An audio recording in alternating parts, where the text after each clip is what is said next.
15th August 1947, the day on which the power to govern India was transferred to Indian hands, the day we all celebrate as India's Independence Day. Yet, it was independence only in essence.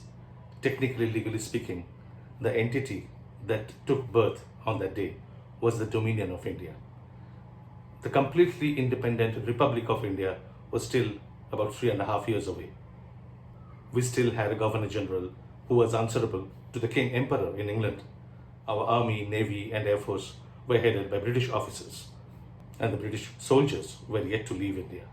The official narrative of our freedom struggle was set by our first Prime Minister, Pandit Jawaharlal Nehru, when he said from the Red Fort on 16th of August 1947 that the country has achieved freedom under the brilliant leadership and guidance of Mahatma Gandhi. If credit is due to any man today, it is to Gandhiji. Now, was this a historically accurate statement or was it political posturing? Why did the British decide to leave India in such a hurry? Did India become free because of Gandhiji and the Gandhian movement? Let's take a quick look on the key events from the beginning of the 20th century till the transfer of power. That is roughly just about 42 years. I'm not going to tell you about the history of India's freedom struggle. All I'm trying to do is to look at the highlights, the key points of the freedom struggle, and how the British government responded to those key movements, to those peaks, to those highlights, to understand how did in phases we reach the stage of transfer of power. What exactly were the forces responsible at the end to reach the climax? Let's start with the first organized mass movement, which was the anti-partition movement in Bengal. The Indian National Congress had come into being nearly 20 years before that event. And at that time, the Constitution of the Indian National Congress stated its objective, its goal, as promoting the interests and well-being of the people of the Indian Empire by constitutional means. The partition of Bengal in 1905 gave rise to a huge protest movement, which very quickly took a pan-Indian character. It introduced new methods of agitation, and the more extremist politicians started gaining more prominence. We saw the emergence of the Swadeshi movement, the boycott of foreign goods, the national education movement, and also national industrialization. Aurobindo Ghosh, Bipin Chandra Pal, Bal Gangadhar Tilak, Lala Lajpat Rai were amongst the extremist leaders who came out as the national figures. And this period also saw the emergence of militant nationalism, led by the revolutionary societies like Anushilan Samiti and Jugantar in Bengal. As the movement expanded, the government responded by repression. Leaders were arrested and deported. Lala Lajpat Rai was deported to Mandala in 1907. Tilak was deported in 1909. The most wide-scale repression took place in Bengal, where leaders including Aurobindo Ghosh, Barindranath Ghosh, Ullaskar Datta, they were arrested. Some of them were hanged. Most of them deported to Andaman Cellular Jail and spent many years there. But repression was not the only response. To balance the unrest against Bengal's partition and the repressive measures, to rally the loyalists to their side, the British government passed the Indian Councils Act of 1909, also known as the Morley-Minto Reforms. For the first time, the new Constitution of India allowed election to the legislatures, increased the number of members in the legislatures, and allowed the members to raise certain questions about budget and other administrative issues. To take the edge of the revolutionary movement, King George V announced the revocation of Bengal's partition at the Imperial Darbar in Delhi in December 1911. And at the same time, the capital of India was also shifted from Calcutta to Delhi. The broad trend of this time was, while the Congress moderates kept on discussing with the British government for various concessions, the revolutionary movement, which was being repressed at one hand, was also spreading out, was also consolidating. Shyamji Krishna Varma, Vinayak Damodar Savarkar, Madan Lal Dhingra were working in England. Virendranath Chattopadhyay was active in Berlin. Taraknath Das active in Vancouver. And of course the Ghadar movement, which originated in the US. As the First World War began in 1914, these revolutionaries intensified their activities. And the government retaliated by bringing in even more repressive laws, even more stricter laws. There was the Indian Criminal Law Amendment Act of 1913, then the Defence of India Act, which clamped down on any kind of activity which the government considered to be seditious. Within India, most of the political leaders supported Britain's efforts in the World War.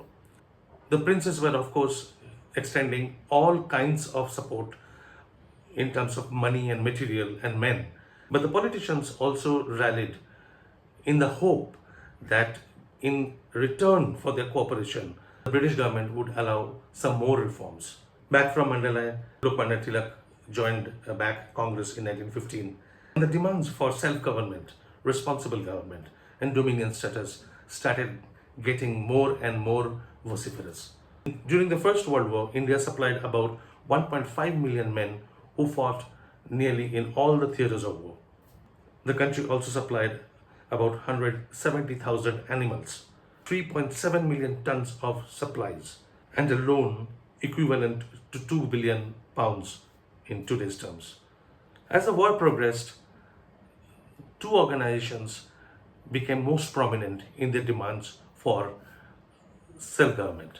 These were the two Home Rule Leagues set up by Lokmanya Tilak and Annie Besant. In response to the growing clout of the Home Rule movement, the then Home Member wrote in a secret note, "The position is one of great difficulty. Moderate leaders can command no support among the vocal classes who are being led at the heels of Tilak and Besant." The Home Member recommended early sanction of reforms, Indianization of the administration, and further increase of Indians in the legislatures. The Secretary of State for India, Edwin Montagu, announced the British government's plans for further reforms on 20th August 1917. Montagu announced that the British government's policy was one of increasing association of Indians in every branch of the administration and the gradual development of self-governing institutions with a view to the progressive realization of responsible government in India as an integral part of the British Empire. A joint report by Montagu and the then Viceroy Chelmsford was issued in April 1918, and a diluted version of the recommendations contained in that report was promulgated as the Government of India Act 1919. And while this reform process was going on, a new organization, the moderates in the Congress, who had been by now ousted by the return of the extremists had recaptured the Congress organization, and the moderates, they came out and formed a new organization called the National Liberal Federation. Repressive measures also continued along with the reform measures. Viceroy Chelmsford had appointed a committee under Justice Rowlatt to study the revolutionary movement and recommend measures on how to deal with that. The Rowlatt Committee or the Sedition Committee did a thorough study of the revolutionary organizations across India and recommended draconian measures to curb, to suppress the revolutionary movement. These recommendations were finally passed as a law, which came to be known as the Rowlatt Act. It was passed in 1919. And this period also saw the emergence of a new leader with new techniques. Mohandas Karamchand Gandhi had returned from South Africa, a famous man, and during this period his novel methods were applied in Champaran, in a place called Kheda, and also in Ahmedabad. So this was the method of satyagraha, or non-violent non-cooperation, civil disobedience. In protest against the Rowlatt Act, Gandhi called for a countrywide hartal. This was a new instrument, a countrywide hartal, on 30th March 1919. The date was later postponed to 6th April. While largely peaceful, there were instances of violence at certain places, and particularly in Punjab, the government responded with ruthless repression. And then Jallianwala Bagh happened on 13th April. Gandhi was not happy with the violence, so he withdrew the satyagraha, calling it a Himalayan miscalculation. A strong movement among a section of the Indian Muslims were also building up at this time against the treatment of Turkey and the Sultan of Turkey by the British during and after the war.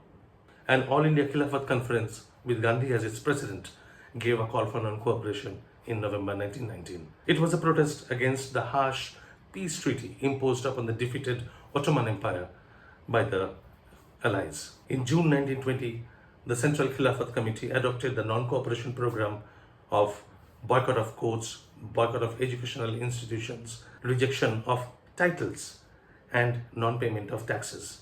The Congress also adopted the same program after a few months, that is September 1920. Moving the non-cooperation resolution in the special Congress session of September 1920, Gandhi claimed that if there is sufficient response to my scheme, I make bold to reiterate my statement that you can gain Swarajya in the course of an year. Gandhi also amended the constitution of the Congress as he headed a committee which was appointed for that purpose. The objective of the Indian National Congress was redefined in the new constitution as attainment of Swarajya by the people of India by all legitimate and peaceful means. Swarajya or Swaraj was left vague and undefined. Gandhi had by now emerged as the undisputed leader of the Congress. The non-cooperation movement reached its peak around the visit of the Prince of Wales, who landed in Bombay in November 1921. Gandhi had selected the Bardoli Taluka for his first experiment for the civil disobedience movement. But because of violence that took place during the hartal, during the protests, on the day that the Prince of Wales landed in Bombay, he suspended the movement again. In Calcutta, where the Prince of Wales was scheduled to visit in December, the hartal took a massive scale under the leadership of Deshbandhu Chittaranjan Das. Large-scale repressive measures that were taken by the government alienated the moderates also to some extent. And this was something that alarmed the Viceroy and the governors. So much so that Viceroy Reading sent a secret telegram to the Secretary of State Montagu recommending early release of the prisoners and a roundtable conference for early revision of the reform measures which had just been implemented at the beginning of that year.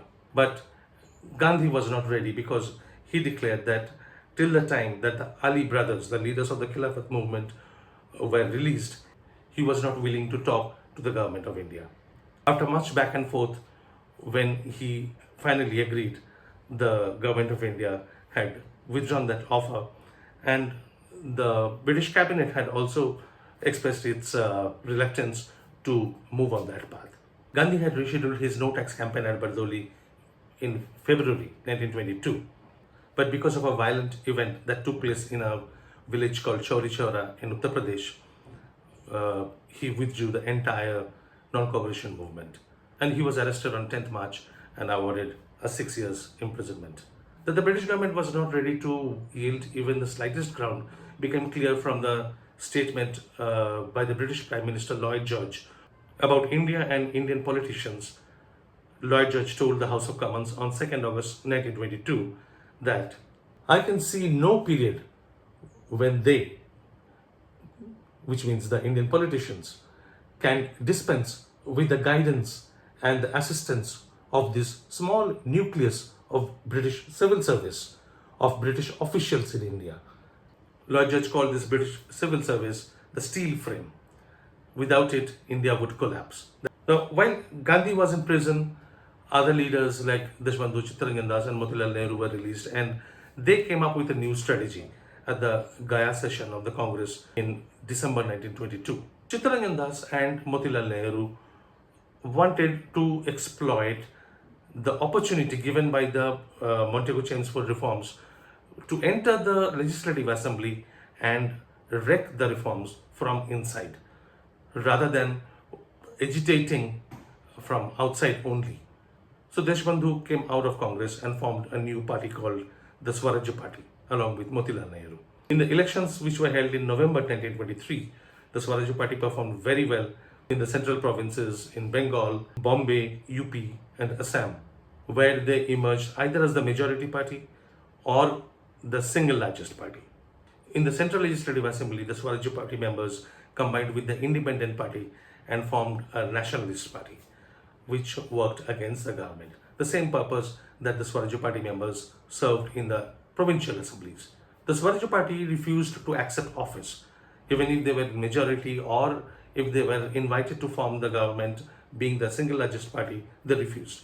They sat in opposition to the government.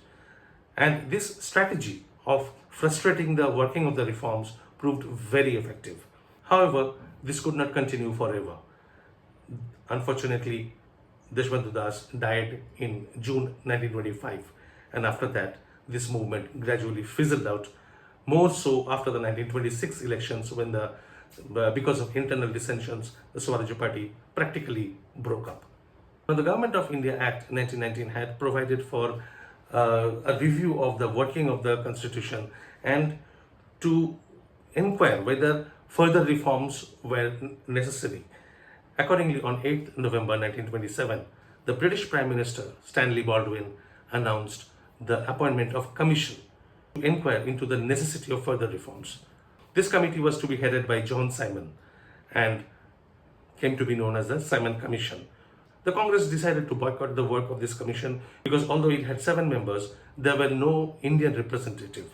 In response to a challenge issued by the Secretary of State, Earl of Birkenhead, to demonstrate that Indians could develop their own constitution, forgetting their mutual differences, the Congress initiated the process by appointing a committee in its annual session at Madras in December 1927.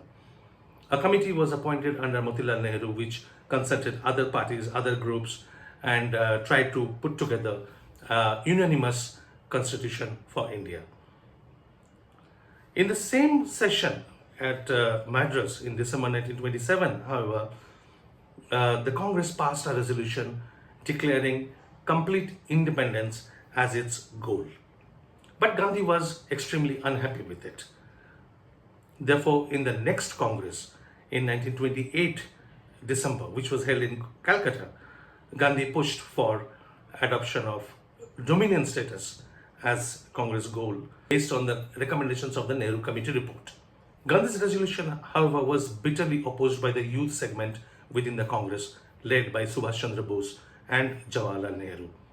As a compromise, it was decided that if the British government did not accept the recommendations of the Nehru Committee report within 1 year, the Congress would readopt its complete independence goal at the annual session in 1929, which was held in Lahore. So accordingly, in Lahore in December 1929, the complete independence Purna Swaraj resolution was adopted and the civil disobedience movement was commenced. Just a couple of months before the adoption of the Purna Swaraj resolution, however, the Viceroy Irwin had announced that dominion status was the goal of British policy for India. Soon after the Lahore Congress, however, Gandhi wrote to Irwin that he was ready to withdraw the civil disobedience movement if his 11 demands were met by the government of India.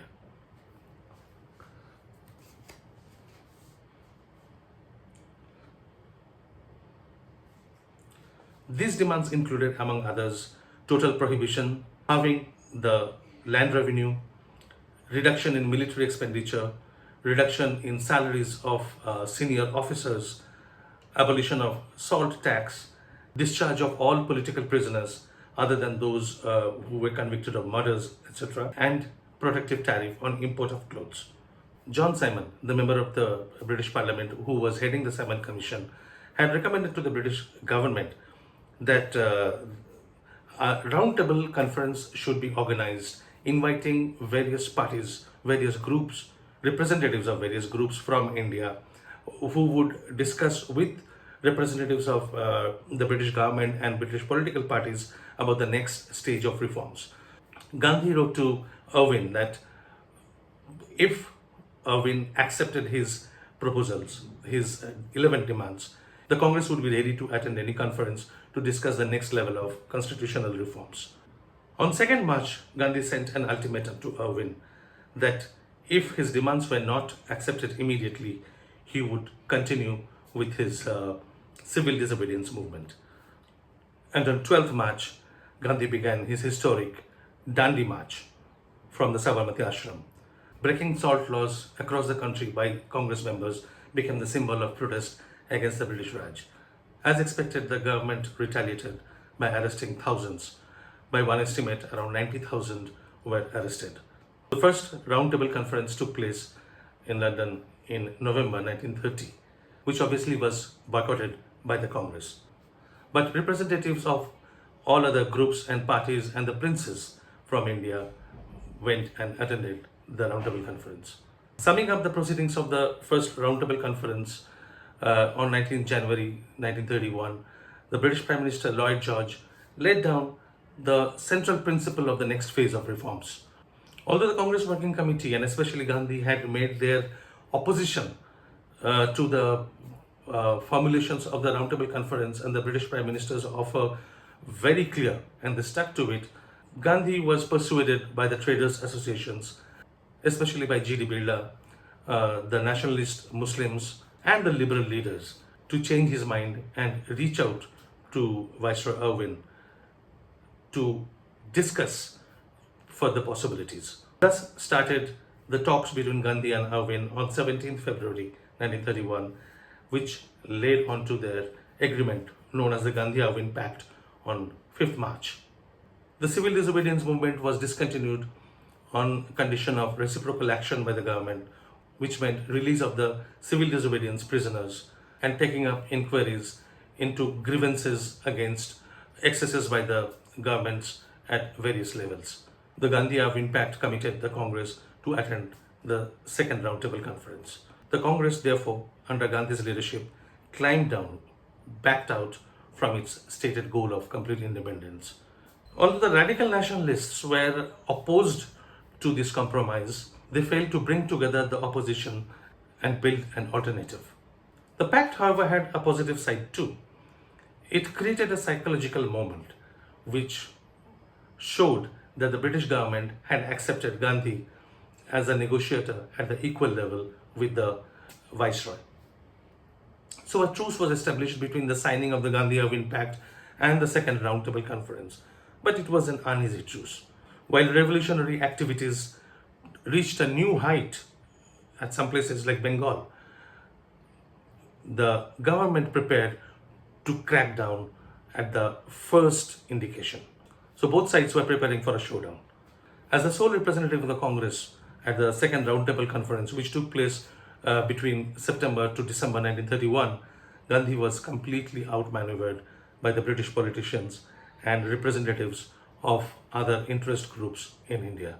By the time he returned to India at the end of December 1931, the government of India had already started its repressive measures to crack down on the radical movements, the revolutionary movements, and backtracking from the agreement reached between Irwin and Gandhi. As soon as the Congress Working Committee resolved to resume the civil disobedience movement, the government decided to crack down. All the top leaders were thrown behind bar, and in the 15 months between January 1932 and March 1933, nearly 1.2 lakh Congress workers were imprisoned. In May 1933, Gandhi shifted his focus to the issue of untouchability and withdrew the civil disobedience movement. The new constitutional reforms were announced in the form of the Government of India Act 1935, which was drafted by a joint select committee of the British Parliament and finalized after an intense debate in the British Parliament. In the new constitution, there was no hint even of dominion status, let alone complete independence. Congress obviously opposed the new act. In fact, when the report of the Joint Select Committee was taken up for consideration in the Central Legislative Assembly in India, Congress passed an amendment which said that the proposed scheme of constitution for the Government of India is conceived in the spirit of imperialist domination and economic exploitation and transfers no real power to the people of India, and that the acceptance of such a constitution will retard instead of furthering the political and economic progress of India, and recommends to the Governor General in Council to advise His Majesty's government not to proceed with any legislation based on the said scheme. But again, there was a volte-face. Despite its opposition to the new constitution, the Congress decided to form governments in those provinces where the party was in majority. The Congress was able to form ministries in 8 out of 11 provinces. In Bengal, although the Congress emerged as the single largest party, it was not allowed to form a coalition government with Fazlul Huq's Krishak Praja Party, a decision that was to cost dearly in the next few years. On the issue of acceptance of office, formation of ministries, radical leaders like Subhash Chandra Bose cautioned that constitutional activity will become the order of the day, and extra constitutional methods like civil disobedience, which have hitherto been the main political weapon in the hands of the Congress, will be relegated to the background. A psychological change in the mentality of the people will necessarily follow, and a desire for the loaves and fishes of office will creep into the minds of many congressmen. Subhash Bose's proposal in early 1939 to issue an ultimatum to the British government to quit India in 6 months or to face civil disobedience was staunchly opposed by the Gandhian High Command, which finally led to the ouster of Bose from the Congress organization. Things started moving rapidly as the Second World War started in September 1939, and India was made a party to the war by the British government unilaterally without consulting any of the provincial governments or any party or leader. Pressed by the Congress to declare the British government's war objectives, Viceroy Linlithgow announced on 17th October 1939 that the British government's policy of eventually granting responsible self-government to India still held good, and the government was willing to start consultations at the end of the war to figure out the next step of constitutional reforms, how to amend the Government of India Act 1935 to give more power into the hands of the Indians.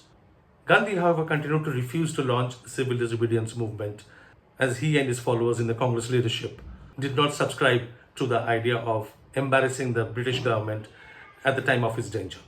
Disagreeing with the Gandhian High Command completely, Subhash Chandra Bose secretly left India to do exactly that, to gather international support to throw out the British Raj from India.